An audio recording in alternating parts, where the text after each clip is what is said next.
우주 탐사를 한 단계 끌어올린 10대 우주선. 인류는 고대 그리스와 바빌로니아 시대부터 우주에 매료되어 왔습니다. 우리는 항상 지구의 경계를 넘어 외부에 무엇이 존재하는지를 이해하고자 했습니다. 그러나 조상들의 수많은 시도에도 불구하고 최근에야 우주 탐사에서 큰 발전이 이루어졌으며 이는 몇몇 우주선 덕분입니다. 우주 비행사들의 성취를 기념하기 위해 다음은 우주 탐사 역사의 길이 남을 10대 우주선입니다. MW18014V-1 로켓. 이 로켓이 없었다면 천문학자들은 여전히 망원경에 의존하고 있었을 것입니다. MW18014는 1944년 독일의 페네문대 군사연구소에서 제작된 로켓으로 초기 목적은 제2차 세계대전에서 사용하기 위함이었습니다. 그러나 이 V-2 로켓은 지구의 중력을 넘어서는 최초의 우주선으로 역사에 남았습니다. MW18014를 통해 전 세계의 천문학자들은 우주선이 지구의 중력을 벗어날 수 있다는 사실을 발견했습니다. 스푸트니크 위성 1호와 2호. 1957년 소련은 2개의 위성을 단 2달 만에 지구 궤도로 발사했습니다. 첫 번째로 발사된 위성은 스푸트니크 1호로 주된 목적은 지구로 라디오 신호를 송신하는 것이었습니다. 스푸트니크 1호의 발사는 미국과 소련 간의 치열한 우주 탐사 경쟁의 발단이 되었습니다.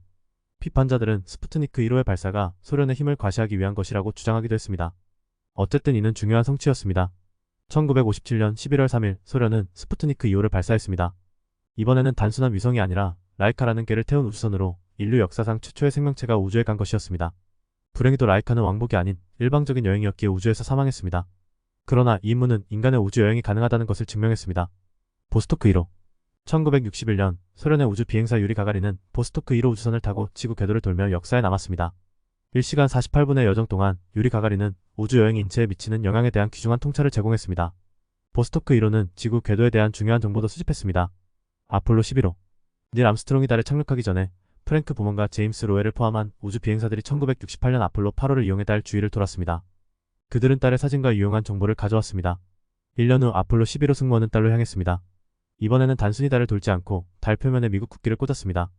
아폴로 11호는 우주 탐사의 경계를 넓힌 가장 상징적인 우주선으로 기념됩니다.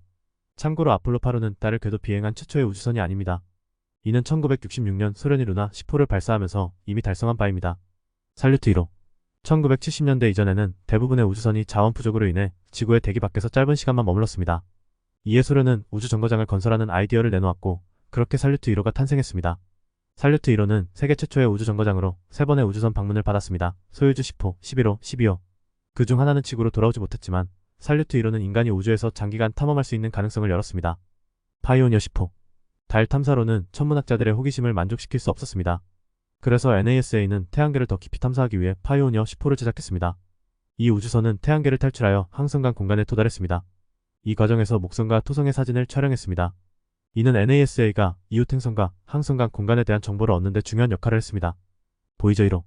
우주에 외계 생명체가 존재한다고 믿었던 시대 NASA는 1977년에 보이저 1호를 발사했습니다.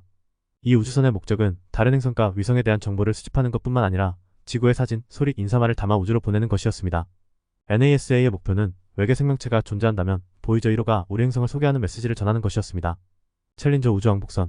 로겔 인터내셔널 우주 부문에서 제작한 챌린저 우주왕복선의 주된 임무는 추적 및 데이터 중계 위성을 배치하는 것이었습니다.